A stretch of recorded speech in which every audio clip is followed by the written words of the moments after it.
Bienvenue sur Light & Shoot. Aujourd'hui, on va parler d'une idée reçue qui est la vie dure.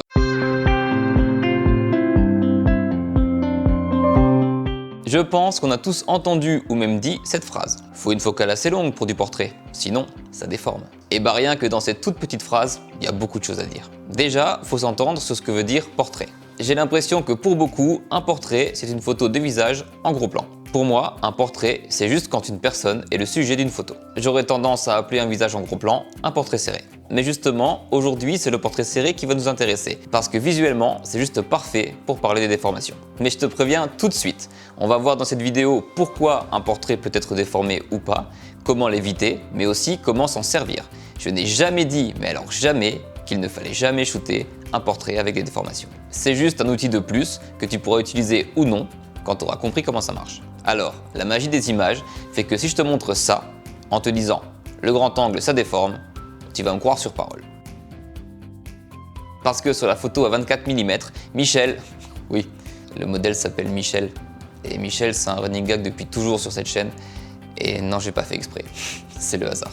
Sur la photo à 24 mm, donc, les proportions du visage de Michel ne sont absolument pas respectées. Parce qu'en vrai, Michel, elle ressemble vachement plus à ce que tu vois sur la photo prise à 105 mm. Donc le grand angle déforme. Eh ben non. Parce que le processus utilisé ici pour comparer les deux photos n'est pas bon. Sur chaque photo, j'ai cadré de manière à ce que le visage de Michel prenne la même place. Donc j'ai non seulement changé de focale, mais je me suis évidemment rapproché avec le 24 mm pour avoir la bonne taille de visage sur ma photo. Et c'est là que réside toute la subtilité de la chose. Allez, je te balance l'info directe parce que je suis pas du genre à tourner autour du pot. Ce n'est pas la focale qui déforme, mais la distance de prise de vue. Et je vais évidemment te montrer ça. Donc on parle de focale et de distance. Et du coup, on va faire une expérience où on ne va plus changer les deux paramètres, mais un seul. On va shooter à différentes focales, mais du même endroit. Et ce même endroit, c'est 3 mètres. Il y a des gens infiniment plus intelligents que moi qui ont dit qu'en gros, à partir de 3 mètres de distance entre ton appareil et ton modèle, il n'y a plus de déformation. Vérifions ça.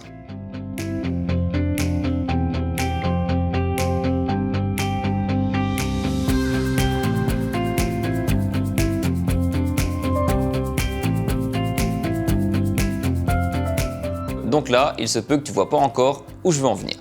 Mais en début de vidéo, on a parlé de portrait serré. Je vais donc recadrer les photos pour que chaque image soit un portrait serré avec à peu près le même cadrage.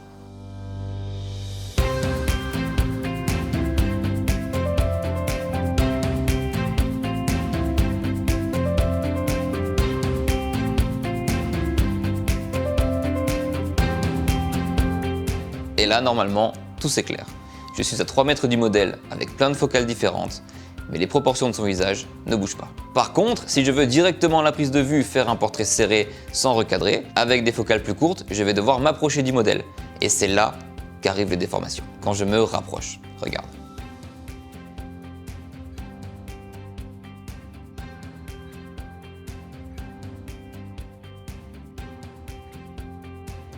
C'est donc bien la distance de prise de vue qui crée les déformations. Mais maintenant, discutons sérieusement. Je n'ai jamais dit qu'il ne fallait pas shooter à moins de 3 mètres. Jamais. Parce qu'il y a plein de gens, dont moi, qui utilisent beaucoup les déformations. Le mec se prend pour une référence, il n'y a plus rien qui va. Je trouve qu'un portrait de près au 35 ou au 24, ça donne une gueule et une atmosphère géniale à une photo. Par contre, ça ira pas à tout le monde.